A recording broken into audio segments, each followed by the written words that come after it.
Ce bâtiment vous nourrira si vous restez unis. Sinon, il vous brisera.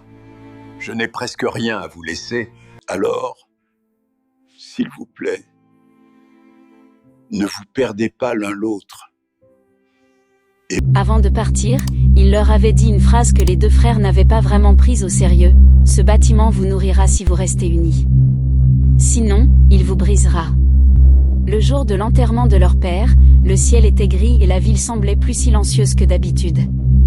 Amadou et Karim se tenaient côte à côte, sans vraiment se regarder. Leur père, le vieux Mamadou, venait de mourir en laissant derrière lui un seul vrai bien, un petit immeuble dans un quartier populaire, coincé entre une grande route bruyante et une vieille supérette. Quelques semaines plus tard, ils se retrouvèrent chez le notaire. Le document était clair, l'immeuble était à eux deux, à parts égales. Pas de différence, pas de préférence. Juste une phrase recopiée en bas du testament, « Restez unis ». Amadou, l'aîné, était sûr de lui. Costume bien repassé, montre brillante, grand sourire. Il travaillait déjà dans une grande société et parlait comme les gens de la télé. Il aimait montrer qu'il connaissait tout, qu'il comprenait tout. Karim, le cadet, était plus simple. Jean, basket, carnet dans la poche. Il observait beaucoup, parlait peu, et prenait son temps avant de décider. Il n'avait pas la même réussite que son frère, mais il réfléchissait longuement à chaque pas. À la sortie du rendez-vous, Amadou prit la parole en premier. L'écoute, Karim. On a l'immeuble, d'accord. Mais il faut quelqu'un qui dirige. Je propose qu'on sépare les choses. Moi, je prends le rez-de-chaussée et le premier étage. Ce sont les meilleurs. Toi, tu prends le dernier étage. De toute façon, il est vieux, mal isolé, et l'escalier est fatigué. Tu n'auras pas trop de charge. Karim resta silencieux. Il savait que ce n'était pas vraiment juste, mais il ne voulait pas créer un conflit le jour même où il devenait officiellement propriétaire. « Et on fait quoi avec ça ?» demanda-t-il simplement. Amadou sourit. « Moi, je vais transformer le rez-de-chaussée en bureau moderne. Je connais des gens. On va louer à des start-up, à des cabinets. Le premier étage, ce sera des bureaux aussi. On va faire de l'argent rapidement. Tu verras. » Karim répondit calmement, « Et moi, je vais réfléchir. Je verrai ce que je peux faire avec le dernier étage. » Ils signèrent les papiers. Amadou sortit du bureau avec l'air de quelqu'un qui vient de gagner une compétition. Karim, lui, sortit avec un mélange d'inquiétude et de curiosité. Les mois suivants, Amadou se lança à fond.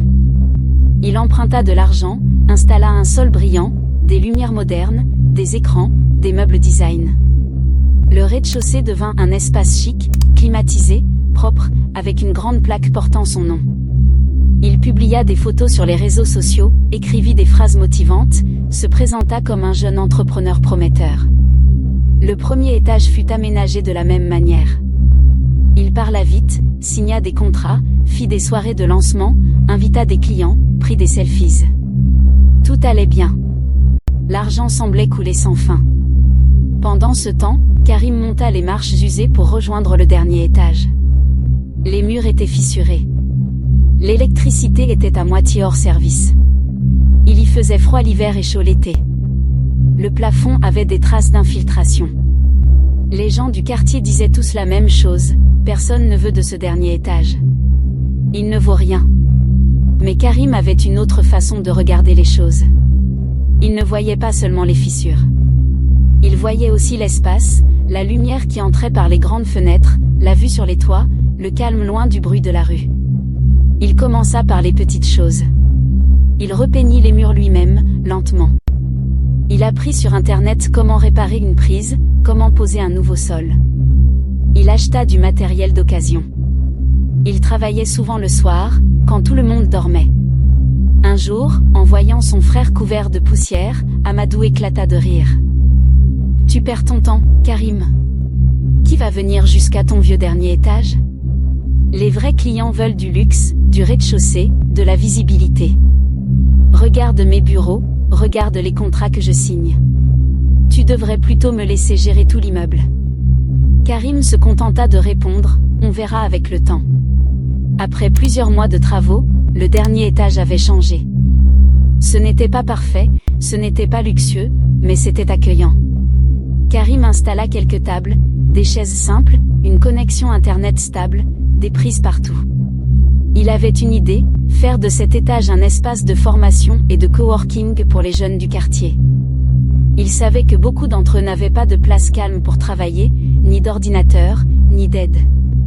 Il proposa des ateliers pour apprendre à faire un CV, à utiliser un ordinateur, à créer un petit site, à faire de la comptabilité de base. Au début, il n'y avait que 3 personnes. Puis 5. Puis 10. Des étudiants, des jeunes sans emploi, parfois même des mères qui voulaient se former. Karim ne faisait pas payer les premiers ateliers. Il voulait que l'espace soit d'abord utile, avant d'être rentable. Il notait tout dans son carnet, les progrès des uns, les besoins des autres, les idées pour améliorer l'endroit. Les semaines se transformèrent en mois. Amadou continuait à faire du bruit au rez-de-chaussée, réunions, rendez-vous, livraisons, messages, appels. Karim continuait à avancer doucement, sans faire de grands discours. Puis un changement arriva dans la ville. Une grosse crise économique. Des entreprises fermèrent. Des clients annulèrent leurs contrats. Des sociétés partirent à l'étranger. Les loyers des bureaux devinrent trop chers. Les gens réduisirent leurs dépenses. Les premiers à souffrir furent les entreprises comme celle d'Amadou. Peu à peu, ses clients arrêtèrent de venir. Ils ne renouvelèrent plus les contrats. Certains disparurent sans payer. Les factures arrivèrent, mais l'argent, lui, n'entrait plus. Les bureaux modernes, si beaux quelques mois plus tôt, restèrent vides. Les lumières restaient allumées pour rien. Amadou essaya de réduire les prix, de faire des promotions, de proposer des offres incroyables. Mais rien n'y fit. Les charges, elles, continuaient, l'électricité, l'eau, les impôts, les remboursements des prêts. Amadou commença à vendre des meubles. Puis les écrans. Puis sa voiture.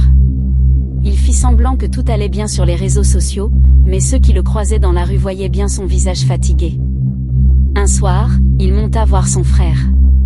Il n'y était pas allé depuis longtemps. En ouvrant la porte du dernier étage, il fut surpris. La salle était pleine de jeunes concentrés, travaillant sur des ordinateurs, discutant, écrivant. Sur un mur, il y avait une petite affiche, Espace Mamadou Formation et Entraide. Karim était là, aidant une jeune fille à remplir un formulaire en ligne. Amadou resta un moment sans parler. Ce qu'il voyait lui faisait mal et en même temps lui ouvrait les yeux. Son frère, avec presque rien, avait construit quelque chose de solide, vivant, utile. Quand la salle se vida, il s'approcha de Karim. « Tu as réussi ?» dit-il d'une voix brisée. Karim leva les yeux, surpris. « Réussi quoi ?»« Tout. Regarde ton étage. Tu as des gens, du mouvement, de la vie. Moi, j'ai perdu tous mes clients. Il ne me reste plus rien. » Il se tut quelques secondes, puis ajouta, les larmes aux yeux, « J'ai été injuste avec toi. Je t'ai laissé la partie la plus difficile de l'immeuble. J'ai gardé ce qui me semblait le meilleur pour moi. Je n'ai pas respecté la parole de papa. Et aujourd'hui, je viens te demander de l'aide. Je n'ai plus d'argent, plus de travail, plus de projet. Je ne sais pas quoi faire. » Un silence lourd s'installa. Karim se souvenait très bien de la façon dont son frère l'avait mis de côté. Il aurait pu dire, « Tu récoltes ce que tu as semé. » Il aurait pu fermer la porte. Il aurait pu se venger. Mais il se souvenait aussi de leur père. De ses mains fatiguées. De sa phrase simple, « Restez unis. » Karim prit une grande inspiration. « Assieds-toi, Amadou. On va parler. » Amadou s'assit sur une chaise. Il tremblait un peu. Karim continua, « Tu sais gérer des contrats, des clients, de l'administratif. Tu sais parler aux entreprises, tu as des contacts. Moi, je sais parler aux jeunes du quartier, mettre en place des ateliers, gérer le quotidien ici. Tu vois ce que ça veut dire ?» Amadou secoua la tête, perdu. « Ça veut dire que tu peux m'aider, et que je peux t'aider. Ce lieu, on peut le développer ensemble. On peut créer des formations professionnelles avec des entreprises, chercher des financements, monter des projets plus grands. Mais cette fois, on le fait vraiment à deux. À parts égales. Pas comme au début. Les yeux d'Amadou se remplirent de larmes. Tu es prêt à travailler avec moi après tout ce que j'ai fait? Karim sourit légèrement. Je ne fais pas ça seulement pour toi. Je le fais pour papa. Et pour moi aussi. On a le même nom, le même immeuble, la même histoire. On peut encore respecter sa parole. Ce soir-là, ils restèrent longtemps à discuter. Ils firent des plans, des listes, des idées. Amadou proposa de transformer le premier étage en salle de cours pour des formations plus avancées. Karim proposa d'utiliser le rez-de-chaussée pour accueillir le public, organiser des événements, des forums pour l'emploi. Les mois suivants, le bâtiment changea complètement de visage. Les anciennes plaques brillantes furent remplacées par une simple enseigne, Centre Mamadou Apprendre, Travailler, Avancer. Des associations vinrent proposer leurs services. Des entreprises signèrent des partenariats pour que les jeunes formés puissent obtenir des stages et des emplois. Amadou gérait les dossiers, les contrats, les relations avec les partenaires. Karim continuait d'animer les ateliers, d'écouter les jeunes, d'améliorer l'espace. Ils se disputaient parfois, mais ils apprenaient aussi à se respecter, à se compléter. Un jour, en sortant du bâtiment, Amadou s'arrêta sur le trottoir. Il leva les yeux vers les 3 étages qu'il avait failli perdre, et dit doucement, « Papa avait raison. Ce bâtiment pouvait nous nourrir ou nous détruire. » Karim, qui marchait à côté de lui, répondit, « Ce n'est pas le bâtiment qui fait la différence. Ce sont les choix qu'on fait. Quand tu veux tout pour toi, tu finis seul. Quand tu acceptes de partager, tout le monde grandit. » Amadou hocha la tête. Il avait appris la leçon de la plus dure des manières. Mais cette fois, il n'était plus seul. Et au fond de lui, il savait qu'il venait enfin de comprendre ce que son père voulait vraiment dire en murmurant « Restez unis ». Merci d'avoir regardé la vidéo.